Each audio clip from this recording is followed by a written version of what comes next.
기도하고 오늘 강의를 시작하도록 하겠습니다. 하나님 나의 하나님 감사합니다. 오늘 또 우리를 이 자리에 불러주시고 또 함께 하나님의 말씀에 대하여 또 다시 한번 생각하게 해주신 하나님께 감사드립니다. 오늘 우리가 함께 나눌 이 내용들 우리가 깊이 있게 깨닫게 하여 주옵시고 또 우리의 아이들에게 잘 가르칠 수 있도록 우리를 인도하여 주시옵소서. 이 모든 말씀 우리 주 예수 그리스도의 이름으로 기도드립니다. 오늘 강의는 이제 오후 강의 제목으로는 이제 중간 상태라는 제목의 강의고요.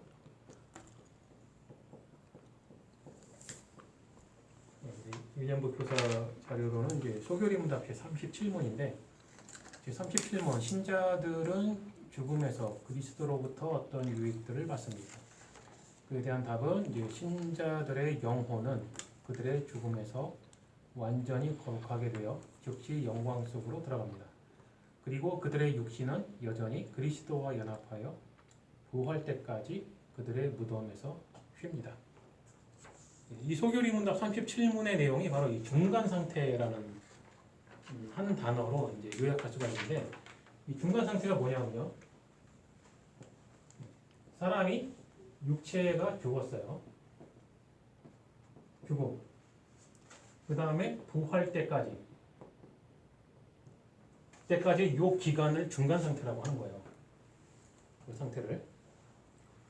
그럼 이 사람이 육체가 딱 죽은 이후에 예수님의 말씀처럼 그리스도의 음성을 들을 때가 오는데 그때 모든 육체가 부활을 한다. 요 중간 사이에 그러면 사람에게는 무슨 일이 생기는 거냐라는 거에 대한 문제인 거예요. 이 교리가 의외로 상당히 중요합니다. 이게. 이 중간 상태에 대한 설명은 생각보다 상당히 빨리 제가 설명을 하게 될 텐데, 이거 말고 다른 것들이 좀 더 이제 우리가 생각을 해봐야 될 것들이 있어요. 자, 이 소교리문답 제37문의 답에 의하면 신자들의 영혼, 그러니까 사람은 육체 플러스 영혼 이라는 개념이 여기 답에 지금 있잖아요. 신자들의 영혼은, 그러니까 육체가 죽었으니까 죽음으로 해서 영혼은 그들의 죽으면서 하나님의 자녀였기 때문에 완전히 거룩하게 된다는 거죠. 거룩하게 되어서 즉시 영광스로 들어간다. 즉 하나님, 그러니까 천국으로 들어간다는 거죠. 하나님의 나라에 들어간다. 그리고 그들의 육신, 죽었으니까 육신이 더 이상 활동을 안 하죠. 육신은 여전히 그리스도와 연합하여 이 부활의 때까지 그들의 무덤에서 쉰다. 그러니까 이제 영혼은 죽는 즉시 하나님께로 가고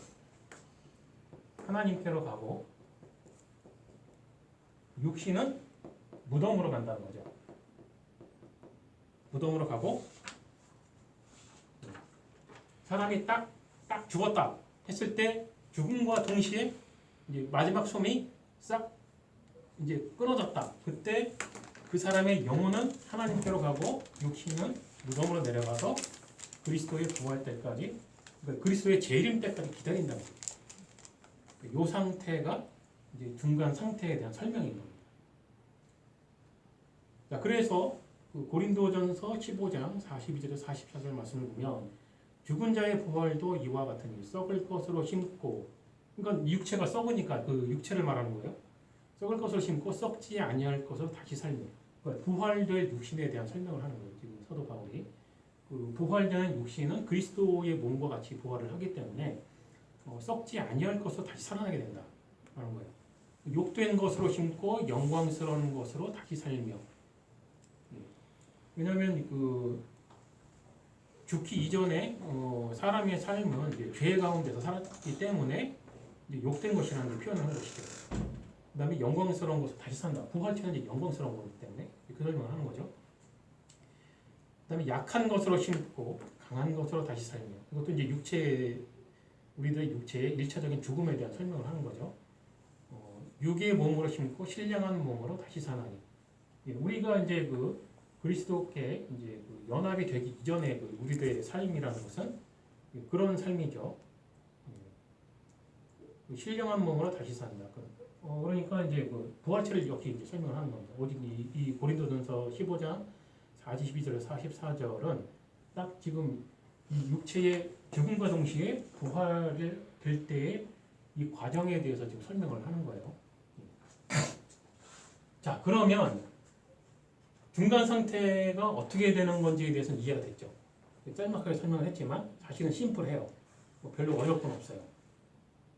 자, 그러면 제가 제기하려는 문제가 뭐냐? 이거는 이제 개혁주의의 중간 상태의 개념이에요.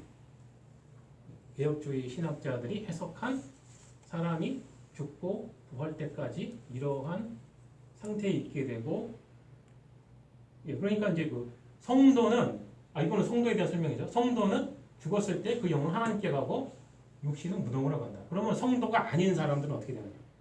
성도들의 영혼은, 성도가 아닌 사람들의 영혼은 하나님께 가는 게 아니라 지옥으로 간다. 지옥으로 가고 그들의 육신도 똑같이 무덤으로 내려가서 그리스도의 재림을 기다리는데, 그러면은 예수님께서 재림을 하실 때는 이제 마지막 심판을 하신다는 거죠. 그때의 모든 사람들이 신자나 신자가 아닌 사람이나 동일하게 육신의 부활을 하게 된다는 거죠.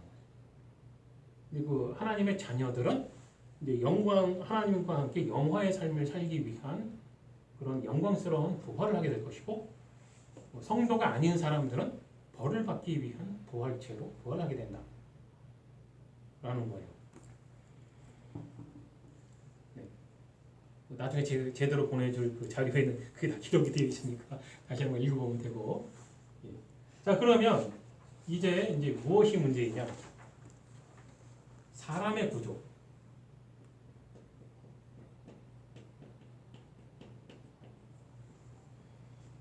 자, 이 사람의 구조에 대한 개념이요. 어떠한 신학을 받아들이느냐에 따라서 개념이 틀려져요. 개혁주의는 육체 플러스 영혼이에요. 그 다음에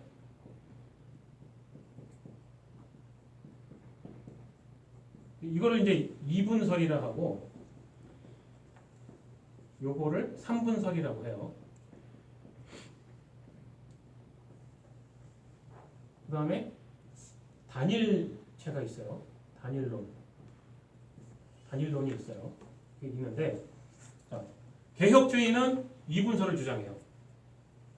사람은 육체와 영혼으로 구조가 이렇게 되어 있다. 그 다음에 펠라기오스, 알미니안주의, 그 다음에 웨슬리주의 이런 쪽은 육체 플러스 영 플러스 혼, 삼분설을 주장을 해요. 그 다음에 단일론은 뭐냐면 전인이다. 뭐 영이고 혼이고 이런 거 없고 그냥 사람 자체다. 이거는 이제 주로 이제 여호와 증인들이라든지 유니테리안주의 이런 사람들이 이제 주장을 하는 것이 이제 이런 주장인데, 그런데 개혁주의에서는 처음에 개혁주의 신학 출발은 육체 플러스 영혼의 이분설이었는데, 나중에 이 단일론도 함께 주장을 해요. 지금껏 개혁주의에서는 이 두 가지를 같이 주장을 해요. 이걸 왜 같이 주장을 하느냐 하면은 이제부터 설명을 들으면 이해가 될 텐데, 이 구조에서의 문제가 뭐냐면은 사람이 죄를 지었어요. 그러면 어느 부분이 죄를 지었느냐라는 문제가 제기가 됩니다. 그러니까 개혁주의는 여기서 이제 이걸 설명 듣기 전에 이해를 해야 되는 게 뭐냐면은 개혁주의 해석에서는요, 영 이거를 혼 이거를 영혼이다. 즉 성경에 등장하는 단어 영과 혼과 영혼이라는 단어는 동일한 표현이다라고 해석을 해요. 그러니까 어떤 그 성경 구절에서는 영이라는 단어만 썼고 어떤 성경 구절에서는 혼이라는 단어만 썼어요. 또 어떤 성경 구절에서는 영혼이라는 단어를 썼는데 그것은 다 표현의 차이일 뿐 영과 혼과 영혼은 같은 단어이다 라고 해석을 하는 거예요. 삼분설은 그렇게 해석을 안 해요. 육체는 육체고 영은 영이고 혼은 혼이다 라고 주장을 해요. 자, 그러면 일단 개혁주의 이분설을 왜 이렇게 주장을 하는가? 그리고 또 한 가지는 이것을 개혁주의에서는 생명으로 해석을 해요. 이게 무슨 말이냐면 구분을 해야 될 게 있는데 우리가 영혼 또는 영이다라고 생각하면은 육체 이외에 어떤 또 다른 존재를 생각하잖아요. 그러니까 우리가 영화에서 많이 봤듯이 그 영이라는 존재가 육체의 모양과 복잡한으로 생겼단 말이에요. 그러면서 육체는 아닌데 육체와 분리가 돼서 따로 존재하면서 얘가 의식도 가지고 있고 독자적인 활동도 하는 개념으로 생각한단 말이죠. 이 생각에 대해서 사실은 개혁주의에서는 조금 개혁주의도 이것이 조금 문제인데 뭐냐면 예전에 한번 그거 기억나죠? 그러니까 신학에는 등급이 있다고 했잖아요. A, B, C 등급이 있다. A는 절대 타협이 불가능한 교리. B는 뭐 어느 정도 좀 애매모호한 교리. C 등급은 답이 없는 그런 교리. 이런 것이 바로 B 등급의 해석이 해당이 되는 거예요. 왜냐하면 성경 자체가 이 영혼 문제에 대해서 명확하게 답을 내놓은 게 없어요, 사실은. 그런데 개혁주의에서는 창세기에 등장하는 창세기 2장 7절의 말씀을 굉장히 중요하게 생각을 하고 있어요. 이게 뭐냐면 여호와 하나님이 흙으로 사람을 지으시고 생기를 그 코에 불어넣으시니 사람이 생명이 된지라. 여기서 뭐라고 했어요? 생기를 불어넣는데 그 생기를 영혼이라고 표현을 안 했단 말이에요. 그러니까 흙으로 사람의 육신을 지었는데 거기에 생명력을 불어넣었다는 거죠. 그렇게 해서 그 사람이 살아있는 존재가 됐다는 거죠. 자, 그러면은 이 부분에서 어떻게 해석을 해야 되는가? 그 살아있는 존재의 그 사람이 육신을 가진 건 명확한데 그러면 이렇게 육신 플러스 영혼 이분설로 주장을 해야겠는가? 아니면 단일론으로 그 사람 자체가 그냥 사람이다. 여기 보면 이제 생명이라고 되어 있잖아요. 살아있는 존재이다라고 했는데 그럼 이렇게 생각을 해야겠는가? 그런데 사람이 죽으면 그 영혼이 즉시 하나님께로 간다고 했는데 그것이 우리가 생각하는 어떤 그 육신 이외의 어떤 존재가 하나님께로 가는 것인가? 아니면 생명이라고 하는 그 생기가 하나님께로 가는 것인가? 이게 굉장히 애매하죠. 자, 그래서 이 문제가 사실은 굉장히 머리가 아파요. 이 문제에 대해서 명확하게 딱 이것이 정답이야라고 할 수 있는 신학이 없어요. 사실은.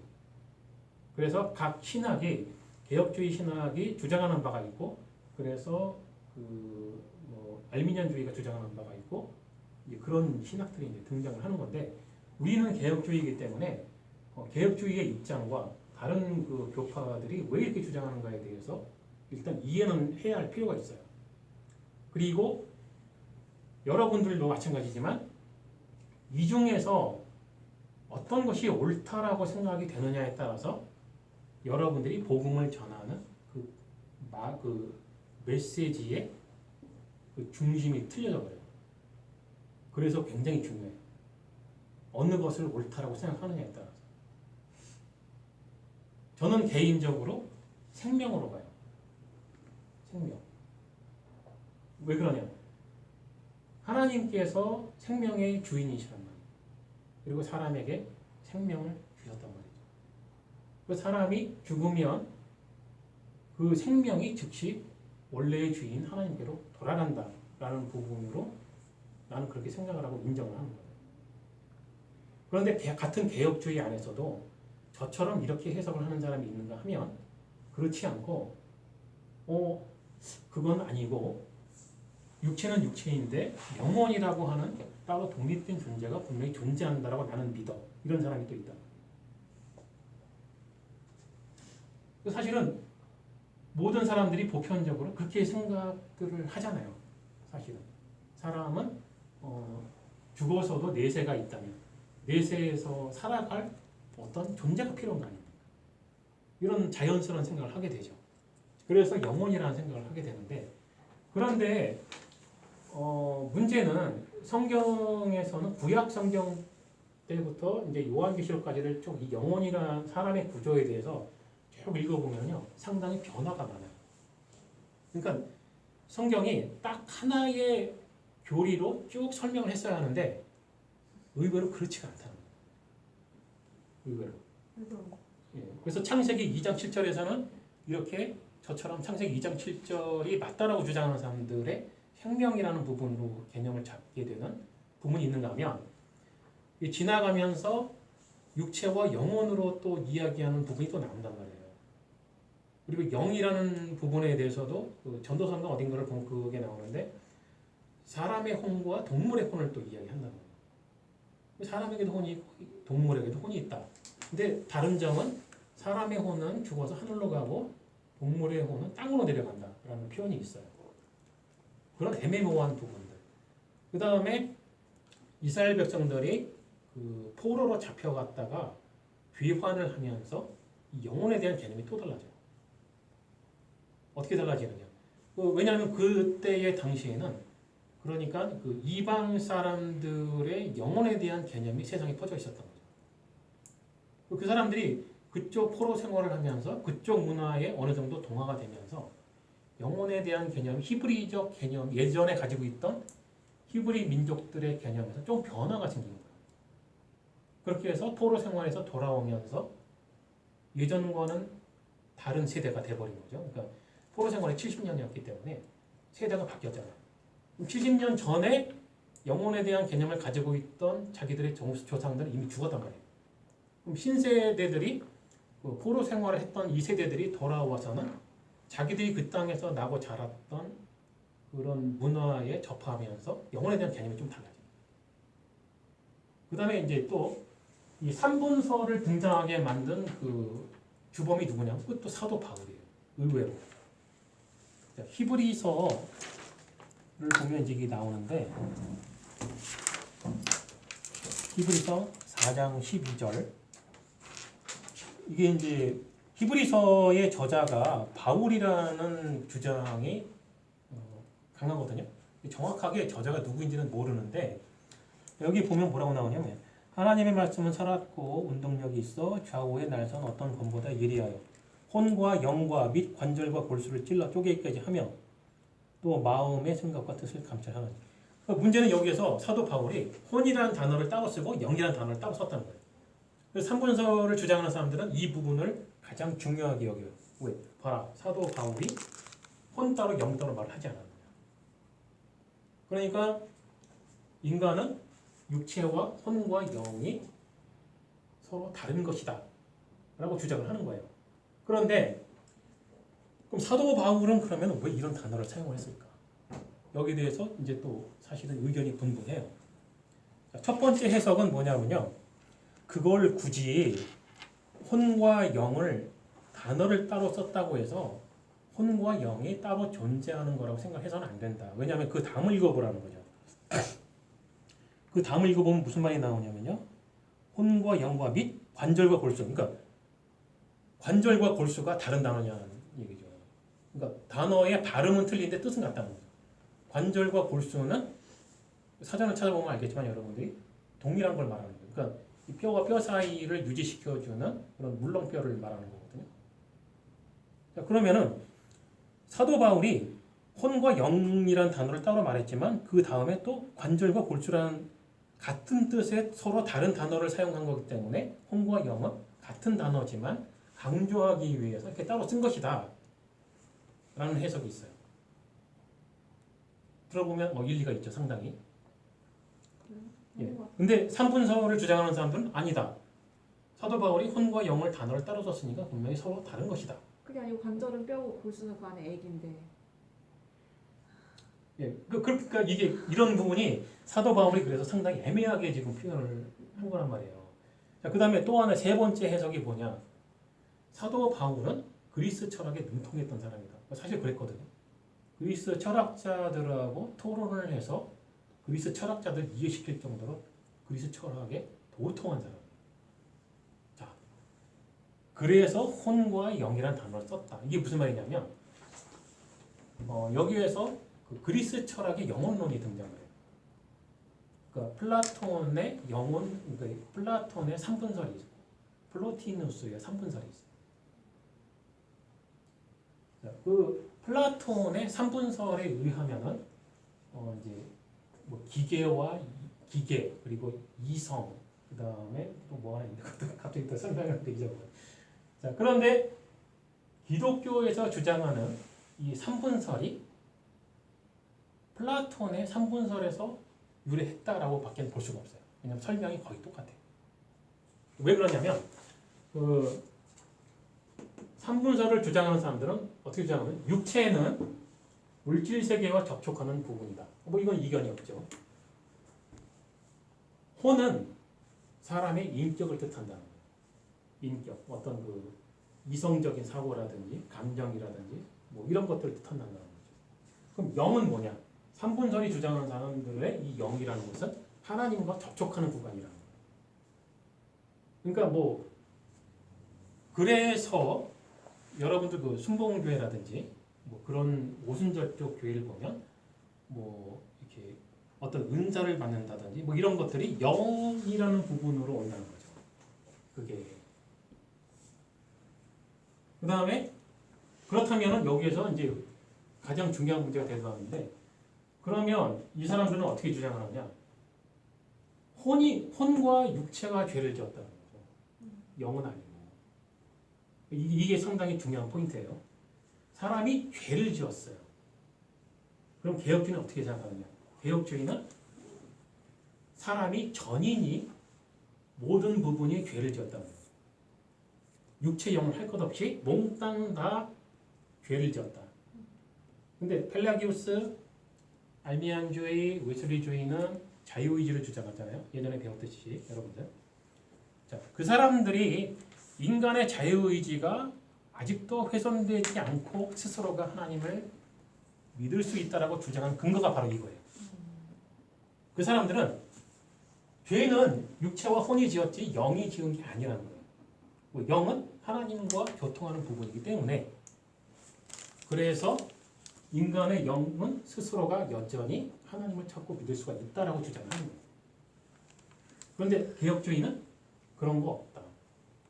일단 삼분설 자체를 인정을 해줄 수가 없고 개혁주의는 사람 자체가 육신이고 영혼이고 몽땅 다 하나님께 범죄했다는 거죠. 그래서 전적 타락 교리가 나오는 것이고 여러분들이 최근에 이제 칼빈주의 5대 경영을 이제 설명을 했을 텐데 자, 칼빈주의 5대 경영에 인간은 전적으로 타락했다라고 주장하는 것이 바로 이 부분인 거예요. 그래서 전인이 인간이라고 하는 전인이 타락했고 그렇다면 구원을 받는 것도 육체와 영혼 그러니까 전인이 구원을 받는 것이지 어느 한 부분이 구원을 받는 것이 아니다. 그럼 삼분설은 뭐예요? 그러면 사람을 세 가지 구조로 나누고 죄를 지은 부분이 있고 죄를 짓지 않은 부분이 따로 있다는 거죠. 그렇다면 삼분설에 의하면 구원을 받는 것도 그럼 영은 구원받을 필요가 없겠네요. 이제 육체하고 혼만 구원을 받으면 될 거 아니에요. 이런 주장이 나오게 되는 거예요. 그래서 이걸 알아야 됩니다. 여러분들이 이걸 알아야 되는 중요한 핵심은 인간의 구조를 이렇게 나누고 죄를 어느 부분이 지었느냐라는 것을 주장을 하기 때문에 이런 것을 알아야 된다는 거예요. 자, 그래서 이 개념에 의해서 또 나오는 것이 있어요. 그렇다면 영혼은 도대체 어떻게 이게 생기는 것이냐 해서 세 가지 썰이 나오는데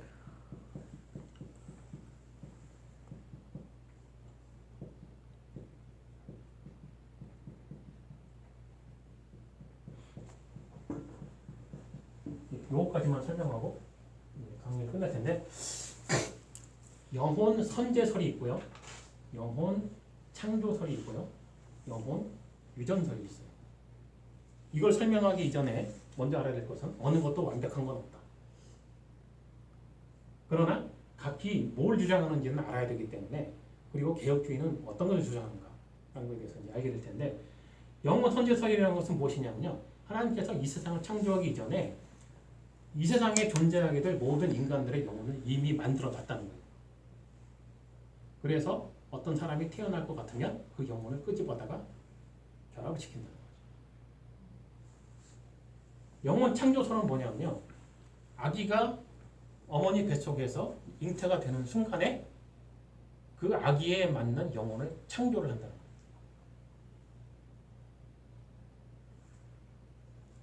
그 다음에 영혼 유전설은 뭐냐면은 우리가 아담의 후손이잖아요. 아담이 아들을 낳았어요. 그러면은 육신의 DNA만이 아니라 영혼도 함께 유전이 된다. 자, 그러면은 이 세 가지 이 썰에 대해서 이제 문제점과 타당한 부분에 대해서 이제 설명을 드릴 텐데, 자, 영혼 선제설은 대단히 문제가 많다. 자, 이것을 이제 주장하는 곳이 어디냐면 이제 주로 몰몬교. 몰몬교 영화를 보면은 여러분 그런 영화 봤을 것 같은데, 지구가 멸망을 하는데 멸망이 직전이에요. 근데 마지막 아기가 태어나는 거예요. 제 영혼이 이제 저 몰몬교 주장에 의하면은 우리가 보이지 않는 저 위에는 영혼의 창고가 있어요. 영혼 은행이라고 하죠. 그래서 그 마지막 영혼이 이 아이에게 들어가는 순간 세상이 멸망한다는 그 영화를 본 적이 있어요. 그런 영화들의 시나리오가 바로 그런 사상에서 나오는 거예요. 그래서 이런 거는 좀 인정해 줄 수가 없다. 그 다음에 영혼 창조설의 문제가 있는데, 그 영혼 창조설, 사람이 잉태될 때마다 그 영혼을 각기 맞게끔 창조를 한다.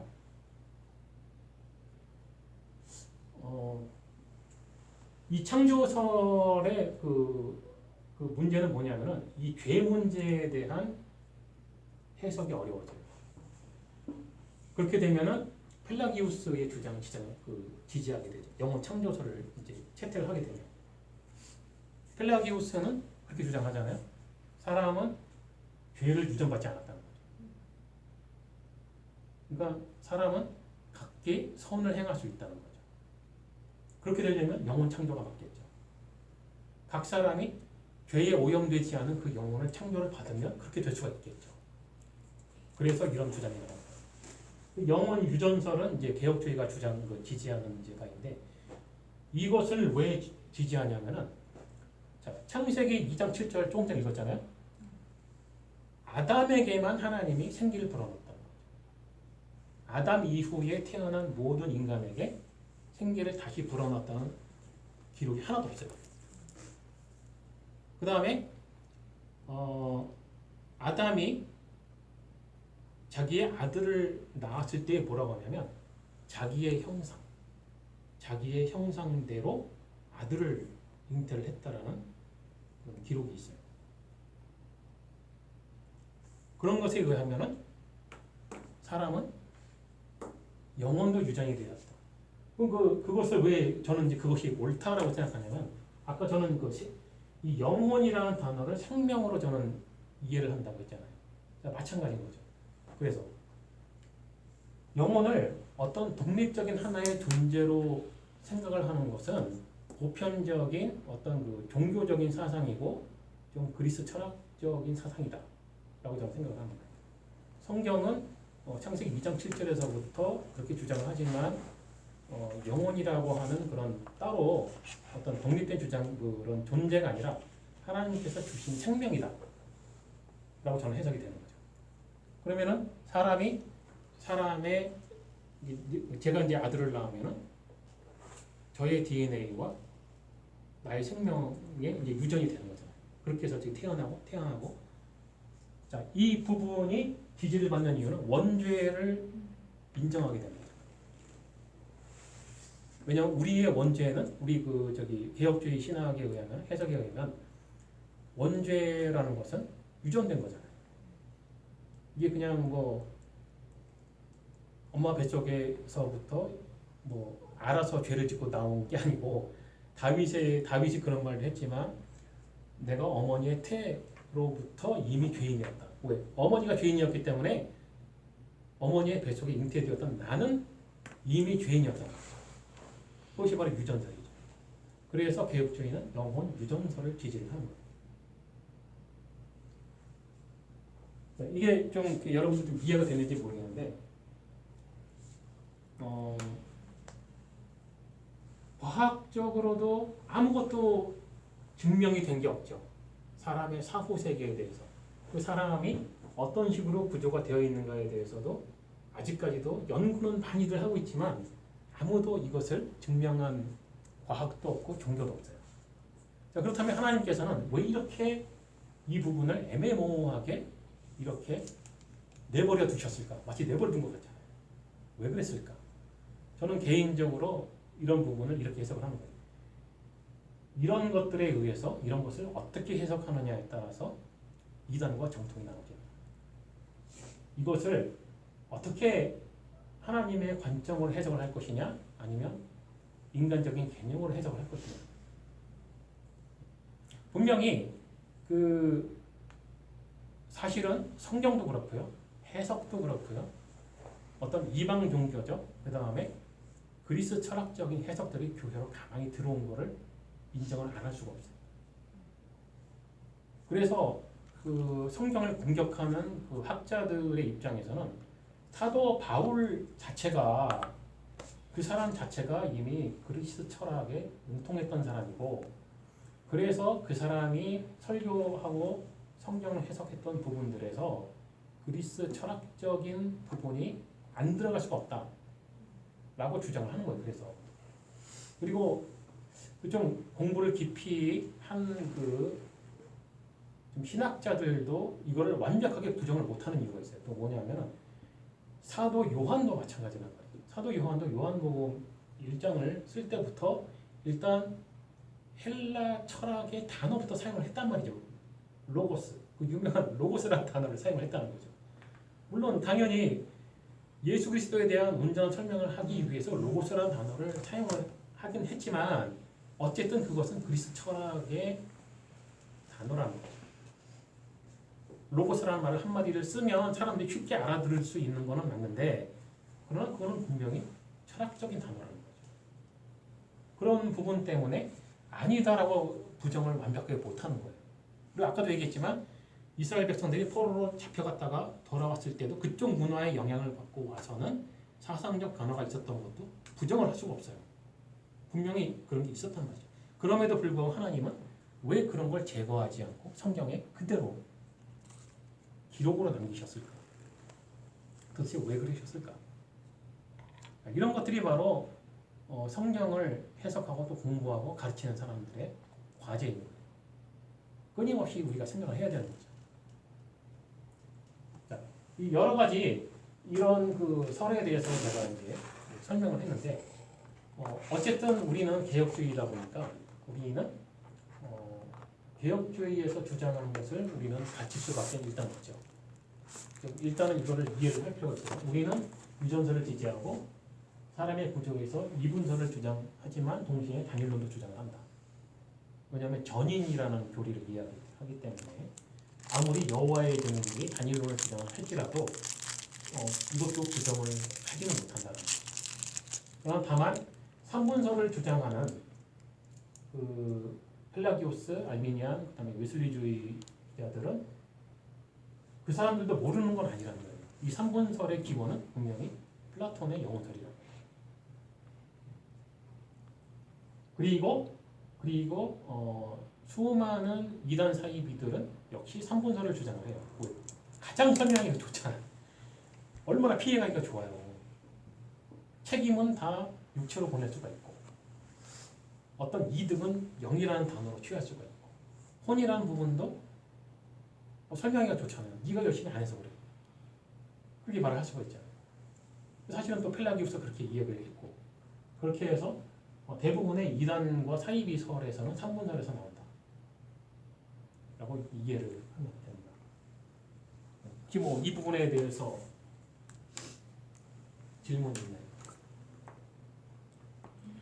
사실은 굉장히 어려운 부분이긴 한데 분명히 알고는 있어야 되는 부분이긴 해요.